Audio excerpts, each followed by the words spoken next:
Oh man, oh my God, what a day of World Cup football. Portugal have made it through to the next round. Lots to talk about in terms of Chelsea players and Chelsea players, well, players that are linked to Chelsea, especially a whole heap of Portuguese players that are linked to Chelsea. So let's get in on this, man. It's mad.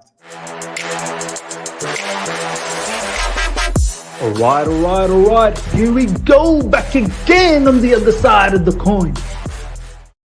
All right, welcome back to the other side of the coin, ladies and gentlemen. Lots to talk about. Of course, Thiago Silva and Brazil, they're through to the next round. Another clean sheet. We'll talk about that. No show once again from Dennis Zakaria in Switzerland. So I don't know whether there's too much to talk about that, but we're definitely going to touch on that particular topic. But of course, we're going to start from Portugal, ladies and gentlemen. 2-0 victory over Uruguay.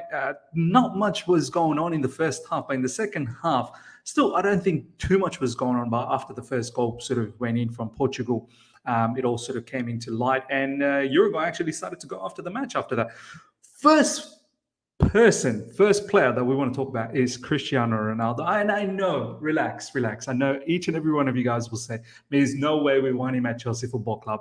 I just want to say, look, that's for me, I'm just thinking in January and until the end of this season, what can we do to sort of give us a little bit of an edge up front? I know we've got Aubameyang, I know we've got Armando Broja, but I just feel like we're just not getting enough. Do you know what I mean? And that could come down from players in midfield, players out wide. But someone like Cristiano Ronaldo, like just hear me out for a second. I know you've heard me previously. He just does enough. That goal that Bruno Fernandes was given, that doesn't happen if Cristiano Ronaldo doesn't make that run and throws the goalkeeper off. Because if Ronaldo is not there, the goalkeeper comes and collects that ball. And just little bits and pieces. There were a couple of times where Ronaldo drops into midfield, his little touches from his shoulders, which I think the second goal, I believe, or it might have been the first one. Can't remember. Oh yeah, it was a Joao Felix miss, where Ronaldo comes into midfield. One touch pass with his shoulder, releases Bernardo Silva. Bernardo Silva then finds Joao Felix, and we'll talk about Joao Felix as well. So it's just those little bits and pieces that Ronaldo does, man. And he really takes the focal point up front. Like defenders really do just focus on him. Aerially, I didn't see too many mistakes aerially where when there was a long ball coming up, the leap that he has, he's always able to get to the ball first and drop it, and hopefully, his players win the second ball. I just feel like there's value, man. There really is value. I know what's Ronaldo going to do in this Chelsea team if we don't create, but this is where this is where Graham Potter has got to create a way where you got to get the midfielders, you got to get the wingers to try and see if he can produce some top quality crosses, especially a player like Reece James, man. And look, Ronaldo, obviously, it's not one of those classic days of Ronaldo where he's going to be burning up the pace and he's going to take on players. You don't need him to do that. You just need him to be smart in and around that movement for Bruno Fernandes' cross, the way he beats that offside trap. This is what I'm talking about. Do you know what I mean? Those one or two moments here and there that just changes the match, man. That changes the match. And this is what Cristiano Ronaldo is all about, man. And look, call me a fanboy, call me whatever you want. I still think there's value in Cristiano Ronaldo. Now, let's talk about the next player. So many players from Portugal that's linked with us. Joao Felix. Look, obviously we've all seen Joao Felix. In this particular match, I think it's clear he's someone who likes being on the left. This is what he did in the first half, predominantly until I think Rafael Leao came on. Then he went on the right. Likes playing on the left, but not really hugging the touchline. He's not an out-and-out winger. Likes being sort of in the pocket, sort of like an inside forward, and then drifts into central areas. So he's another one of those players, as I said, as one of the comments said in the live stream that I did earlier on today.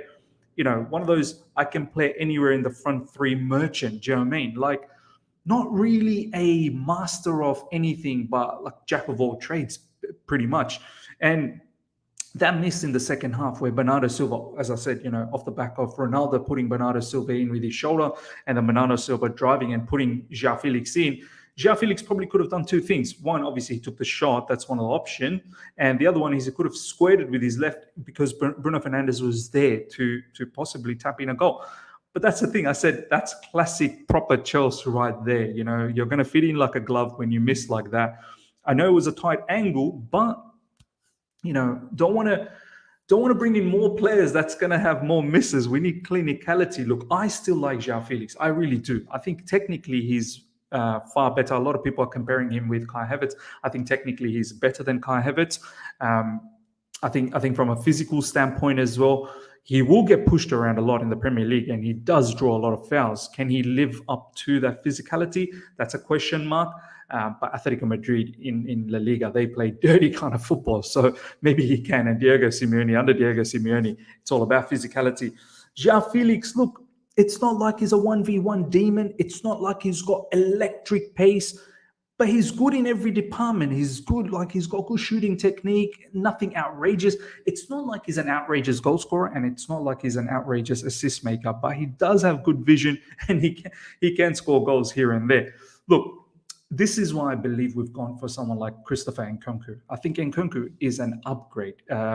He looks a lot more busier. He looks a lot more clinical.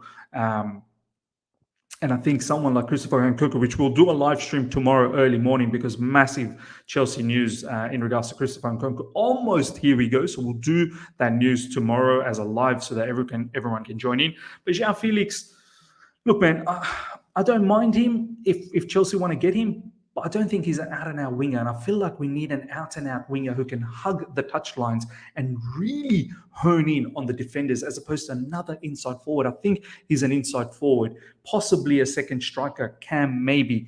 But I feel like that's something Christopher Nkunku can do. Now, you can say, why not have more than one player? Why should we just rely on Nkunku? Let's have Joao Felix as well. But it's a bit of too much. I'd rather have other profiles. Now, let's talk about Rafael Leao, ladies and gentlemen. Rafael Leao, I have to say, the couple of times I've seen him, obviously against us, the 2 matches, and a couple of matches for Portugal, I don't get to watch him too often. Against us, there were times where he dribbled really brilliantly, no doubt about that, went through a couple of players, even Reece James.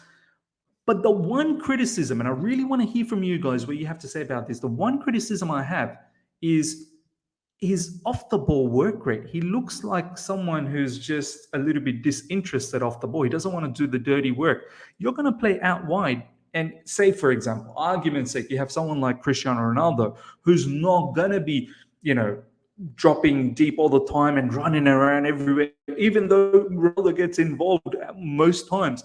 If you have another player like Rafael Leao, it's really going to stink up the joint, man, because Leao in this match, I have to say, he absolutely stunk up the joint. He really did. Since he came off the bench, he's missed time passes, didn't want to track back, got bundled over by, Uruguayan defenders, out-muscled, physicality wasn't there. His shooting was off the mark. Didn't want to pass when there was a pass on. He looked very disinterested, and I have to say I wasn't quite impressed. Coming off the bench, you want to see some impact, and that's not the kind of impact that I wanted to have. In fact, that was a negative impact, but you let me know how that went. Once again, he's a special talent. There's no doubt about that. With the ball, he's a special talent. Off the ball, though, in the Premier League, if you're not working hard off the ball, you're going to become a bit of a liability for the team. And before you know it, you're going to feel disinterested. You're not going to feel the love. And we're going to have one of those situations where we bought this high-profile player for a lot of money, and now they don't feel interested to play for Chelsea Football Club. And I don't want to go down that route. At least with Joao Felix, the work rate is that he does come in. He does try to track back. He does throw himself about for a tackle off the ball. So at least from that perspective, you have to have the attacking qualities, but you also have to have the defensive qualities as well, because in this day and age, you're not going to get away with it. All right, next up, Diego Costa, the goalkeeper, ladies and gentlemen. Lots of criticism came his way. So many people that watched him for the first time straight away said, you know what, no, that's not a goalkeeper for us. Seems a bit, crazy, lots of bozo moments, this, that, the other. And I said, dude, don't just watch that game and make your judgment. Actually watch him in Champions League. Actually watch him in Portuguese League. And this game, he came back. He was excellent. A couple of really, really good saves. Was quite a short on the ball. Distribution from the back. Every now and then was a little bit iffy. There was one moment where I think it was Valverde who chased up to him, and there was a good block from him when Costa was trying to go long. But overall, his ball playing ability, his shot stopping ability in this game, I think we saw it was very, very good. And if we do get solidly linked with this particular goalkeeper, I've got no issues. I know apparently Robert Sanchez of Brighton is someone who seems to be the front runner. But I just wanted to point out that Diego Costa is not a bad goalkeeper. He's a very, very good goalkeeper. The other one you can probably talk about is Ruben Neves. Some of you guys want Chelsea to be linked with the DM. Ruben Neves looked nice, looked good. At times did look out of position in the first half, especially when Bentancur went for that driving run. Ruben Neves looked a bit out of sorts in that case. But the thing I like about Ruben Neves is at times from deep he can whip in across and really catch out the defenders. He's that ball playing defensive midfielder. It's not just about defending. Like, say for example, William Carvalho. Yeah, he can play up front a little bit, but William Carvalho for me is more defensive unit as opposed to with the ball qualities. In fact, with the ball, William Carvalho looks pretty ordinary, but off the ball, he's a defensive body there. Ruben Neves, he can definitely defend, but I think it's more to do with his ball playing ability from deep. So that's all of those Portuguese contingency that's linked with Chelsea Football Club, ladies and gentlemen. Portugal, kudos to them moving into the next round. Brazil, Thiago Silva, yet another clean sheet. Good performance. I didn't get to watch this match, but obviously, 1-0 victory. Casemiro apparently a banger. But yeah, Thiago Silva at the age of 38, just once again producing clean sheets after clean sheets. And I know it's a team game, but he is the defensive stronghold in the back line. And kudos to him. Brazil qualifies for the next round as well with 2 victories. Hopefully Neymar comes back in the second round. And obviously they can rest a few players in the last match as well.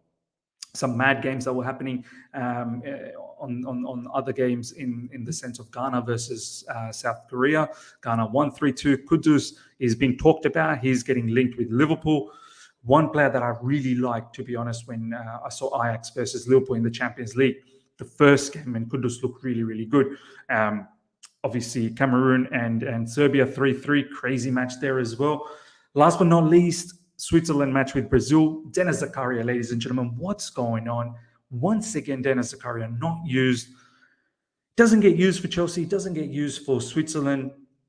I don't know. The man's on a good holiday in the World Cup in Qatar. Like, what is the case? The curious case of Dennis Zakaria. Someone let me know. This brother, there's something wrong. Surely there's something wrong. It can't just all be fitness, and it just can't be all, or maybe he doesn't train well, this or the other. He doesn't get trusted by managers, man. Like, it's odd. It really is odd.